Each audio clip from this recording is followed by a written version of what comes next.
Hi, it's Dorothy Guining with Scrapbooking Quebec. I am really happy to be here today participating in the Scrapbook Nerd Stash Busting Online Crop. If you do not know about this, head on over to the Facebook group Scrapbook Nerd Friends Group, and I'll put a link to that in the description box below. There are challenges, prizes, Facebook Lives, links to process videos, and more. I'm going to be doing 3 videos this weekend, and in this first one, I'm going to be creating a kit from my stash. This is what I'm going to be using. I have a pile of leftovers from VICKI BOUTIN's Let's Wander collection, which I absolutely love, but she's got a new collection coming on its way, actually, and it's called Storyteller, so I want to make room for that. I'm also going to issue you a recipe challenge as well in this video. In video 2, I'm going to do a layout process video, and in the last video, it's going to be a layout share. And I'll post the times to those videos in the description box below. So here's my challenge to you. I want you to create a kit from your stash and then create a layout with it. Now you have to take a picture of your kit as well as your layout and post it on our Facebook page.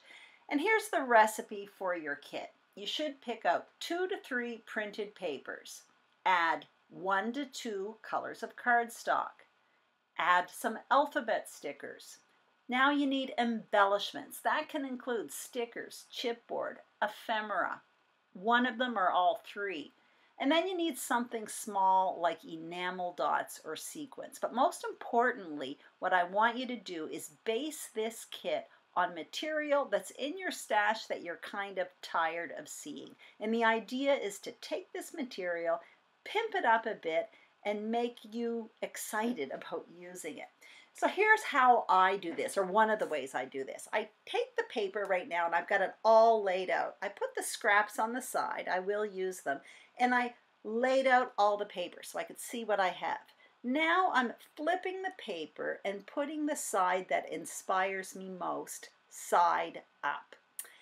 Now what I'm going to do is, I find this really overwhelming, so I'm going to break it down into 2 smaller kits. And I start this by picking out my favorite paper, which is that burst paper. And now I'm going to select 2 other printed papers to go with it. I'm going to toss the others aside, and I'm just going to work on this mini kit. I always use white cardstock, so I'm going to add a piece of white cardstock to it, and already it feels better. It's more restful to my eye and less overwhelming. I'm just going to toss that paper pack to the side and work on the second paper pack, and then I'll get back to that first kit in a minute. All I have left are 2 printed papers, so I need something to go with it. Obviously, the papers that are left here are the ones that I would gravitate towards less. I use the other papers in the collection first, I guess. Anyway, my least favorite are here. Let's just be straight. So what I'm trying to do is make this more exciting for me. I added blue and white cardstock to it. Already I like it better. The vellum, I'm thinking, can work for both kits, and what I did there was pull out the scraps, and I'm adding the scraps to each page kit. For example, the burst went to the burst kit and the stars went to the stars kit. Now what I'm going to do is work on this first paper pack. It's my first page kit. I start by adding alphabets. I always start with alphabets and often journaling bits, but the journaling is going to kind of go with the ephemera. You'll see that later on, but if you don't have that, you could add maybe some journaling boxes here. Now I'm showing you the stickers. All of this goes with the collection, so it's not too bad here. I've got stickers and chipboard. I'm putting that in the kit. But I do want to reduce my choices, so I have ephemera and cut-aparts. That's what you're going to see in a minute. These are cut-apart sheets. I've used them for previous layouts, but this is what I have left over. It's one of those sheets of paper that you can cut up. So I'm just simply selecting a few according to color. Now when I look at the color scheme in this little mini kit, I'm thinking aqua, pink, orange. So that's what I'm going for in these cut-apart sheets, as well as the ephemera. If I put all the ephemera out, it's going to be overwhelming. I'm trying to reduce my choices, basically.